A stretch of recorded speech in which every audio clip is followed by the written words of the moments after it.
नमस्कार दोस्तों, आप सभी का स्वागत है आपके YouTube चैनल टी आर रोशन चौधरी पर। देखिए दोस्तों, आज का जो टॉपिक संबंधित है वो है रक्त से संबंधित।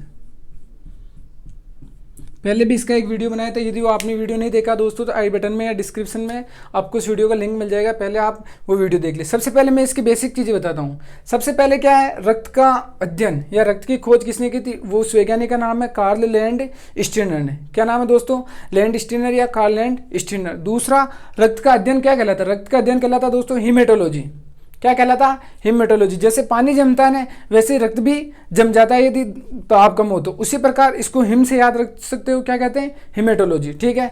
तीसरी चीज आती है इसका मान कितना होता है, पीएच मान। इसका पीएच मान होता है दोस्तों 7.4। 7 से यदि अधिक हो तो क्षार होता है, 7 से यदि कम हो तो वो क्या होता है? अम्ल होता है। तो इसका मान क्या होता है दोस्तों? हल्का क्षारीय होता है। क्या होता है? हल्का क्षारीय। मान लो मेरा वेट 65 किलो है। कितना है दोस्तों? 65 किलो। तो मेरे वेट के अनुसार कितना खून होना चाहिए? 7 से 8%। कितना होना चाहिए दोस्तों? 7 से 8%, मतलब 5 या 6 लीटर के बीच में। महिलाओं में क्या होता है? पुरुषों की अपेक्षा थोड़ा सा कम होता है, आधा लीटर कम होता है। ठीक है। चौथी बात आती है 1 यूनिट।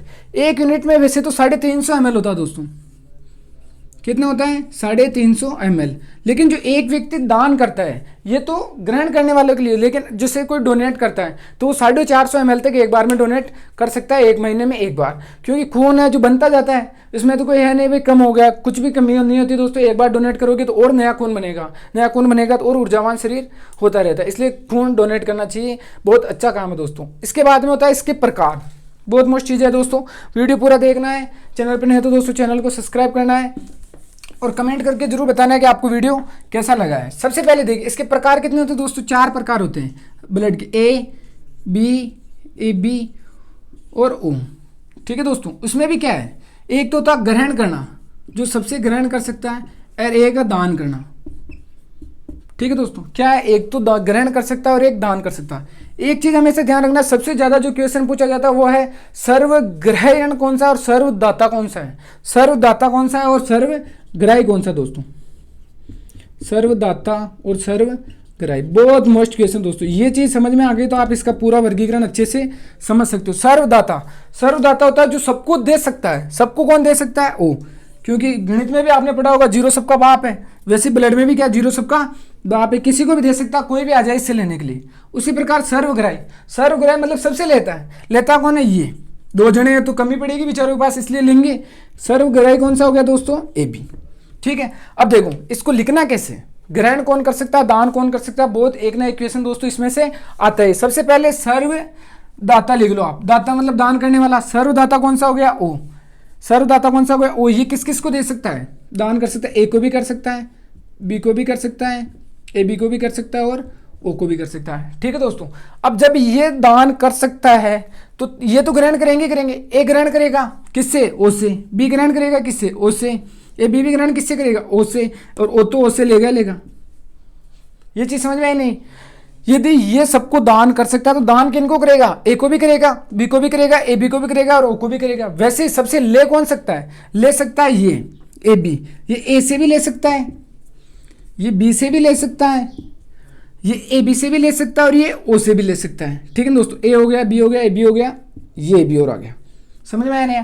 ओ से भी ले सकता है, ए से भी ले सकता है, बी से ले सकता है, ए बी खुद का खुद तो लेगा। उसी प्रकार ये ग्रहण किसे? एक तो ओ से कर सकता है, एक बी से कर सकता है, एक स्वयं से कर सकते हैं। ये चीज समझ में आई नहीं? ग्रहण किस किस से कर सकता है? ये तो एक तो ओ से कर सकता है, एक ए से कर सकता है, एक ओ से कर सकता है और एक बी से कर सकता है। उसी प्रकार देखो, उसी प्रकार क्या होगा दोस्तों? दान। जैसे ए किसको दे सकता है? एक तो ए को दे सकता है और किसको दे सकता है? ए बी को दे सकता है। उसी प्रकार बी किसको दे सकता है? एक तो बी को दे सकता है। ये देखो नहीं, ये सबसे ले रहा है तो सब में आएगा ए बी, तो ये बी से भी ले सकता है। उसी प्रकार देखो ए बी किससे लेगा? केवल ए बी खुद को ही दान कर सकता है। ए बी क्या कर सकता है दोस्तों? खुद से ही दान कर सकता है, बाकी दूसरों को नहीं दे सकता है। इस चीज को ध्यान रखना है, बहुत मोस्ट चीज है। ए बी किस किस को ब्लड दे सकता है? तो ए बी केवल खुद को दे सकता है, लेकिन ले सबसे सकता है। बहुत मोस्ट चीज है दोस्तों ये चीज समझनी होगी। यदि ऐसे समझ में नहीं आए तो एक बार चित्र बना के आप डायग्राम से समझ सकते हो। अब इसमें दूसरी चीज आती है सबसे मोस्ट, वह है कि रक्त कणिकाओं के प्रकार। क्या होता है दोस्तों? रक्त कणिकाओं के प्रकार। ये तो थे ब्लड के प्रकार। भाई कितने प्रकार से हो सकते हैं? एक होता है रक्त कणिकाएं। क्या होता है? रक्त कणिकाओं का प्रकार मतलब रक्त किस किस से मिलके बना होता है। पहला है दोस्तों WBC, दूसरा है RBC, तीसरा प्लेटलेट और चौथा है दोस्तों प्लाज्मा। चौथा क्या? प्लाज्मा। ठीक है दोस्तों, अब देखिए WBC, RBC और प्लेटलेट किसके भाग है? प्लाज्मा के भाग है। ये चीज़ ध्यान रखना, किसके भाग है? प्लाज्मा के भाग। तो सबसे पहले मैं आपको प्लाज्मा समझाता हूँ। प्लाज्मा यदि आपको अच्छे से समझ में आ गया ना, तो ये तीनों चीज़ें आपस में समझ में आ गई। लेकिन इनका सबसे महत्वपूर्ण चीज़ है वो इनका वैज्ञानिक नाम है। क्या है? WBC को क्या कहते हैं, RBC को क्या कहते हैं, प्लेटलेट्स को क्या कहते हैं। उसमें बहुत ज़्यादा कंफ्यूज होते हो आप, तो कंफ्यूज नहीं होना, मैं बहुत अच्छा तरीका बताऊंगा दोस्तों, उससे आप आसानी से हल कर सकते हो। सबसे पहले देखिए प्लाज्मा में कितने प्रोटीन पाए जाते हैं? 3 प्रोटीन पाए जाते हैं। कितने प्रोटीन दोस्तों? 3 प्रोटीन। पहला प्रोटीन है फाइब्रिनोजेन,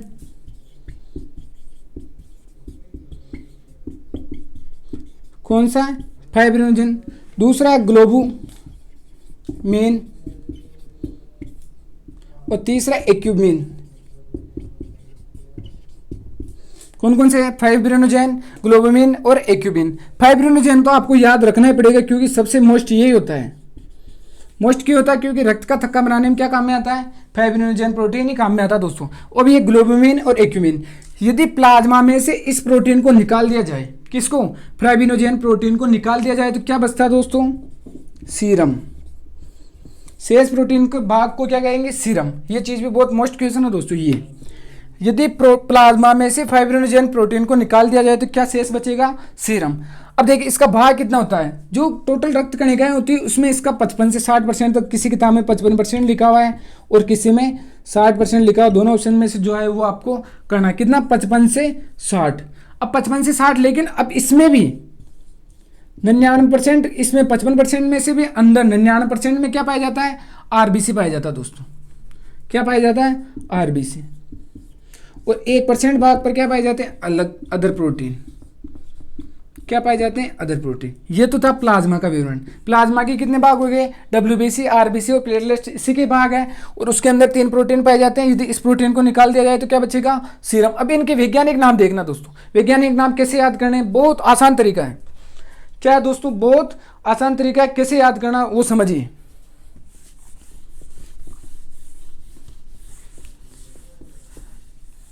पहला दोस्तों WBC। क्या है? WBC। दूसरा है RBC और तीसरा प्लेटलेट। प्लेटलेट को दोस्तों बिंबाणु भी कहते हैं। क्या कहते हैं? बिंबाणु। ठीक है।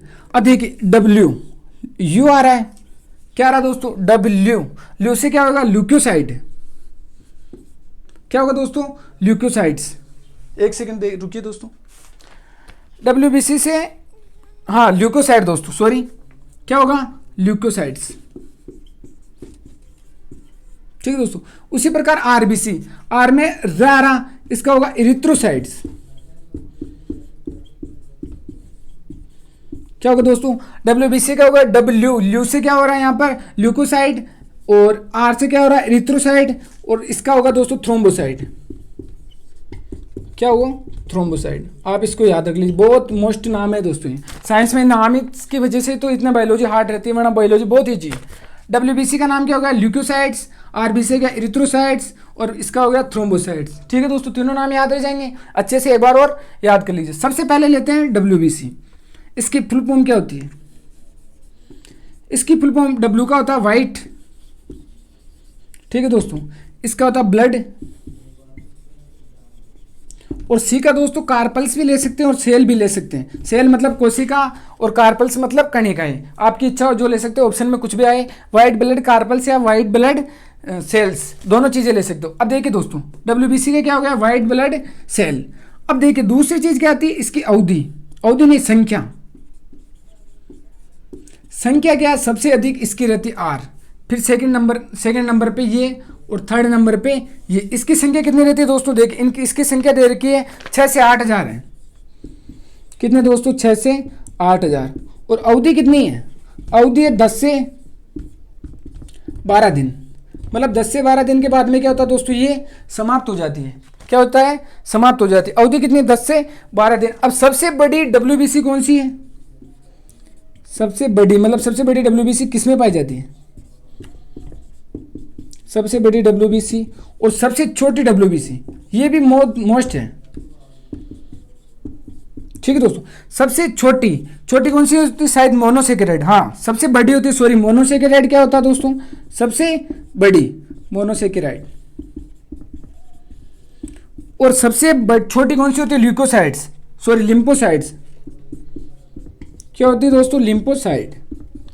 अब इनके काम क्या है देखिए, सबसे बड़ी तो हो गई डब्ल्यूबीसी मोनोसेकेराइड्स और सबसे छोटी कौन सी होगी? लिम्फोसाइड्स। अब देखिए, जैसे कोई भी मान लो जीवाणु है, जीवाणु या कीटाणु या बिंबाणु कुछ भी मान लो, संक्रमण से बचाने का काम करती है दोस्तों डब्ल्यूबीसी। किससे? संक्रमण से। इन तीनों का अलग अलग कार्य है। संक्रमण से रक्षा करती है। अब संक्रमण किसी का भी हो सकता है, ठीक है दोस्तों, संक्रमण से बचाने का कार्य करती है। ठीक है, अब दूसरी चीज क्या है? मान लो बैक्टीरिया आ रहा है, किसके? संक्रमण से। बैक्टीरिया मान लो, बैक्टीरिया, जीवाणु, कुछ भी ले सकते हो। बैक्टीरिया, सबसे पहले बैक्टीरिया से प्रतिरक्षा का कार्य कौन करता है? जो छोटा चीज है वही प्रतिरक्षा करेगा। मतलब लिम्फोसाइड क्या करेगा दोस्तों? इसका प्रतिरक्षा का काम करेगा। क्या करेगा? प्रतिरक्षा कार्य कौन करेगा? लिम्फोसाइड। लेकिन जब ये प्रतिरक्षा में विफल हो जाएगा, कौन? लिम्फोसाइड, तो फिर काम कौन करेगा? डब्ल्यूबीसी। डब्ल्यूबीसी क्या करेगा? इसको, बैक्टीरिया को खत्म करने की क्षमता, भक्षण क्षमता किसमें रहती है दोस्तों? लिम्फोसाइड में, सॉरी, मोनोसेकेराइड में। किसमें रहती है? मोनोसेकेराइड। तो ये क्या कर सकता है? इसको भक्षण कर सकता है। और प्रतिरक्षा, सर्वप्रथम प्रतिरक्षा कौन करता है? ये लिम्फोसाइड्स करता है। ठीक है, अब इसकी आकृति कैसे रहती है दोस्तों? इसकी आकृति रहती है अमीबा की जैसी। आकृति कैसी है? अमीबा की जैसी इसकी आकृति। ठीक है दोस्तों, समय अवधि हो गई इसकी 10 से 12 दिन, संख्या हो गई 6 से 8,000। सबसे बड़ी मोनोसेकेराइड, सबसे छोटी लिम्फोसाइड्स। ये प्रतिरक्षा कार्य करती है, ये भक्षण क्षमता होती है, अमीबा की तरह इसकी आकृति होती है। और इसमें क्या चीज़ है दोस्तों? देखिए, बस इसका इतना से ही, इसमें और कोई विशेष चीज़ नहीं। सबसे मोस्ट चीज़ है वो है आरबीसी। अब देखिए, इसका और इसका अनुपात क्या रहता है, वो भी चीज़ बहुत मोस्ट है। आरबीसी व डब्ल्यूबीसी का अनुपात 600:1 रहता है दोस्तों, याद रख लेना, बहुत ज़्यादा मोस्ट चीज़ है। अनुपात पूछ सकते हैं। आरबीसी और डब्ल्यूबीसी का अनुपात कितना? 600:1। अब देखिए आरबीसी पढ़ते हैं।